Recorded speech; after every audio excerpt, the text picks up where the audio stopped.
Hi, good evening, folks. In this video, we're going to look at past fusion surgery players and the results coming up. All right, let's get on this. It's hot, and I've been on this for hours, and I want to get this done. I'm going nuts at this point. Can't tell you guys how many mistakes I've made to get it just to this point. Unbelievable. What a project this was. Jesus. Calm down, Wayne. Just go on. Get with it. All right, folks, let's, first, before I forget, shout out goes to Greg H. Greg, thanks for making my life hell the last week. I really appreciate it. Jeez. All right, I hope this is what you want, because it's kind of what I came up with. So it kind of had a mind of its own, so let's check it out. Okay, let's start here. You see that clip there? Dorsett retires from Canucks. You guys remember tough guy Derek Dorsett? He was a grinder, tough guy, and played the game very, very gritty. And it's just, I'm not going to say it's because of that he had to retire, but, you play the way you are, the way I see it. Okay. Another clip coming. Okay, there it is. Vancouver Canucks forward Derek Dorsett has been forced to retire from the NHL because of health reasons and risk associated with playing, General Manager Jim Benning said Thursday. Dorsett, 30, had cervical spine fusion surgery on December the 5th, 2016, after playing in 14 games. He was medically cleared to play this season and had 9 points, 7 goals, 2 assists in the 20 games. However, the latest evaluation of his neck revealed a cervical disc herniation adjacent to and separate from his previous fusion, according to Dr. Robert Watkins. I'm devastated by the news, Dorsett said. It will take a long time for this to truly sink in. As hard as it was to hear Dr. Watkins' diagnosis is definitive. There is no gray area, and it gives me clarity to move forward. I have a healthy young family and a long life of opportunities ahead of me. Hockey taught me a lot, and it will help me be successful in whatever I choose to do in the future. I still have so many thoughts to share and people to thank for all their support. What I can say for certain right now is that I left it all on the ice. I gave my heart and soul to the teams I played for, never backed down from a challenge, including this one. I'm very proud of the way I played. It made me successful and a good teammate. Most of all, I'm truly honored and grateful to have lived the NHL dream. Dorsett last played November 18th against the St. Louis Blues, but the symptoms of his neck and back stiffness persisted. And we'll take a look at the reality of it here, folks. I wanted to throw that in there just to give people an idea. As spoiled as I say these guys are, they have a lot of courage, And this picture here, which I had to toss in. I thought that little angel was so damn cute.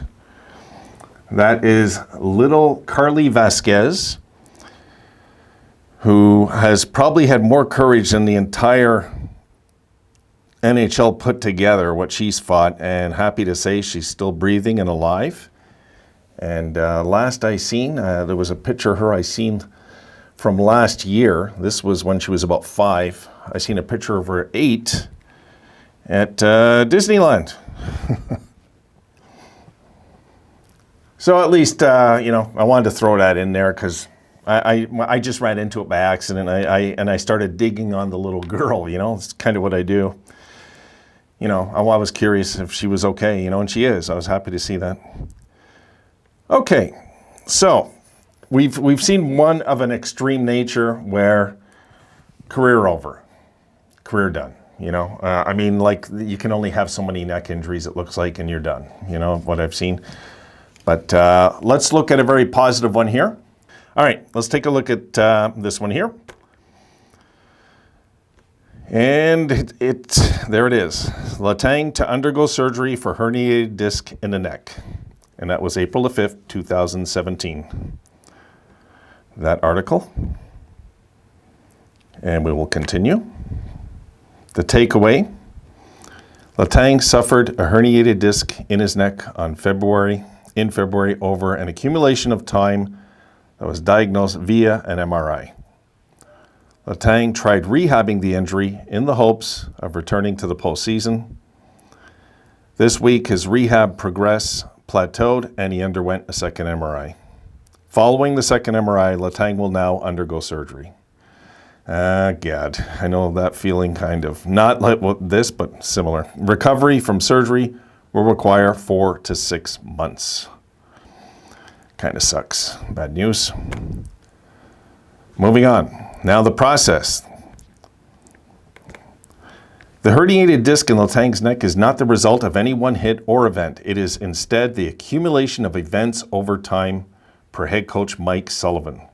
Letang had an MRI in February and has been held out of the lineup ever since.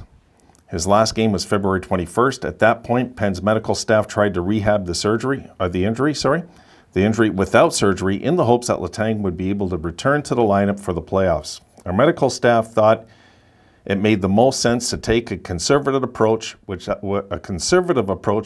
surgery. Sounds familiar, folks? Sullivan said. They were fairly confident that Kris could recover from this in time for the playoffs. We were all very confident that would be the case.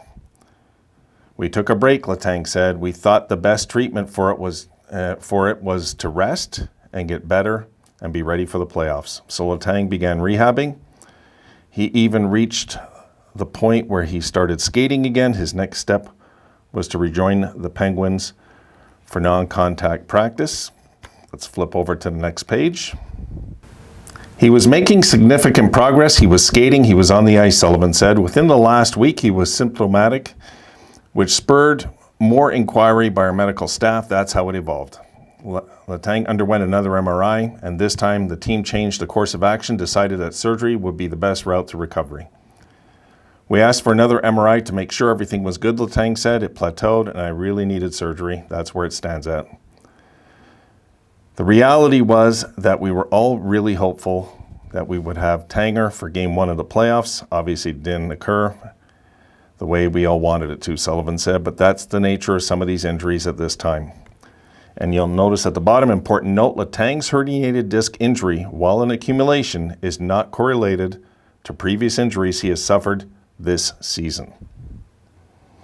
The good news with Letang, we all know he's still playing, and he came back from all this, and Letang even has had many medical issues.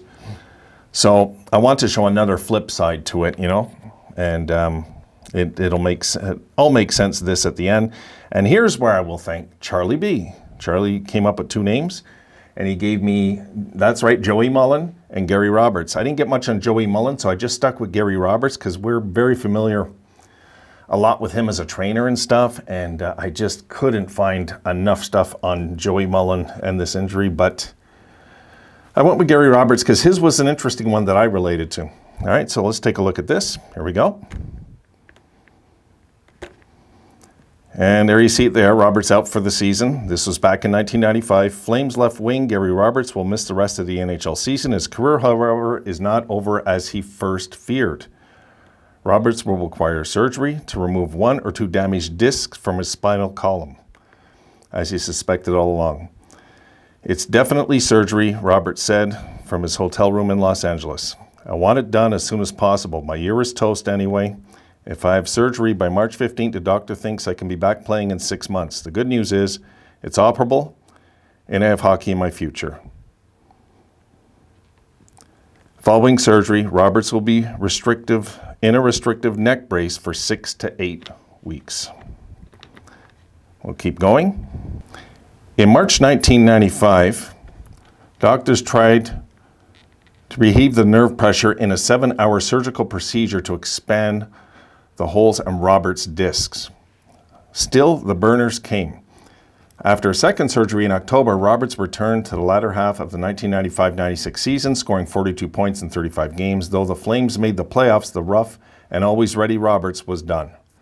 The pain was still unbearable. The muscles in his shoulders and arms had atrophied, and he had no longer had any range of motion. He didn't play a game in the postseason. A month later, Roberts retired. At 30 years old, I thought I was through, he says. It was all over, and not just on the ice. After 3 months of inactivity, Roberts, a scratch golfer, still couldn't play 18 holes without spasms in his neck and back.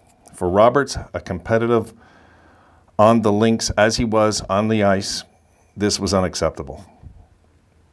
A friend suggested he visit Michael Leahy, a chiropractor in Colorado Springs, known for developing active release techniques to treat soft tissue damage. After a week of therapy, Leahy told Roberts that he just needed time to let his damaged nerves fully heal. Leahy also gave Roberts hope. Immediately, Roberts says, I hired a strength coach and started rebuilding my body. And folks, I can honestly tell you with a chiropractor, I went through the same thing differently. It wasn't herniated disc. It was my sciatic. I completely blew out. I did a thing called a jump turning drop kick. And what happened is I brought my leg up here when I should have brought it up about here. And it completely blew out my hip, completely, you know. And the only time I would feel no pain is when I was actually working out. When I wasn't working out, forget it. I couldn't walk, couldn't sleep, couldn't stand, couldn't sit. It was brutal. I went to a chiropractor out here that is amazing. This guy is amazing. And he just looked at me and he told me the same thing as here. He said, Wayne, he goes, this injury that you got has been building up for about a year coming. This was going to happen eventually. He said, it didn't happen overnight, and neither is your rehab going to happen overnight. 6 months later, though, I wasn't able to lift my leg like that. I wasn't able to walk, and he got me walking again, and it was really, I was very grateful, believe me. All right, let's continue. Overhauling is more like it. Roberts got hooked on acupuncture and massage, which I relate to 100%. He added 25 pounds of muscle through weight training, strengthening, and stabilization exercises, and a diet of organic foods and lean meats. I scored all of my goals at 188 pounds, he says, but I didn't have the right muscle mass in my upper body to withstand the kind of game I played and the abuse my body took.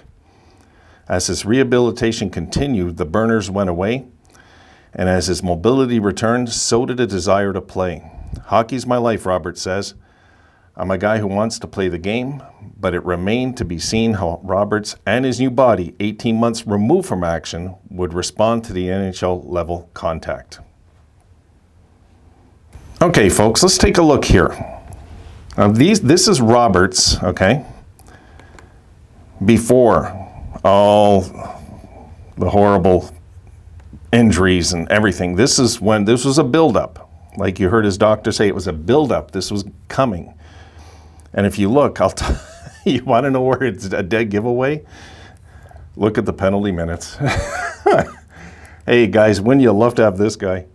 A guy that could score 50 goals and have 200 penalty minutes. Imagine that. Oh my God, I'll just love this. All right, let's check the next clip. And there you can see at the top. Take a look at the numbers, folks. Numbers are a dead giveaway. Something's very wrong with the man, because here's a guy that just can't, as competitive as he was, he can't suit up, he can't play. I can only imagine how frustrated he was that year when he got 8 games in. My God, it must have drove him nuts. It must have been awful for the man, you know? And so I could see why, when you see statistics unavailable, that's where he retired. He thought he was done. Right? Then he went to the chiropractor and he had a change of heart right away. And there you look.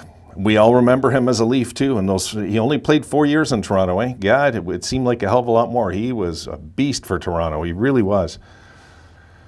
Anyway, if you look at his final numbers, I'm going to give you some numbers here while you're looking at that. Let me see. 553 games before he made his comeback, and he played 671 after his comeback. And in those 671 games, he scored 181 goals. So he scored a little less, but so who doesn't in the second half of their career, you know? Okay, so that's kind of a breakdown of 3 players I wanted to break down. And I want to, again, thank Charlie for giving me the idea of 2 players, because it kind of made me dig, and I found some other stuff by accident, which was really nice, you know. And I hope, Greg, this is what you were looking for, because I'm not making it again. I'm not making it again. Guys, I'm going to put 2 videos, though, for you, okay? And I'm going to title them. The link, I'm going to put one, what Jack wants, what the Sabres want. You're going to see in my my description notice down below, okay? Check down below. I'm going to put you 2 links to 2 videos. Check them out. They're really good. They're 1.5 minutes each. They're really worth watching. It's going to give you more of an insight and a visual, a real good visual of what the argument is with Jack and the team, you know? Okay, folks, that's it. That was one hell of a project. Greg, you killed me. I'm telling you. It wasn't it was so hard slapping all this together. It was actually finding the information. The bottom line is, this doesn't happen often. It happens more with the back with players than the net. You know what I mean? It is what it is, you know? So I think I've covered everything. I'm looking at my board here because I want to make sure there were shutouts and everything. Yes. And that's it. That's it for this video, guys. I'll see you in the next one tomorrow. Way too hot. I'm done for the night. I'm going to try and get this out by midnight. See you then. Have a good night.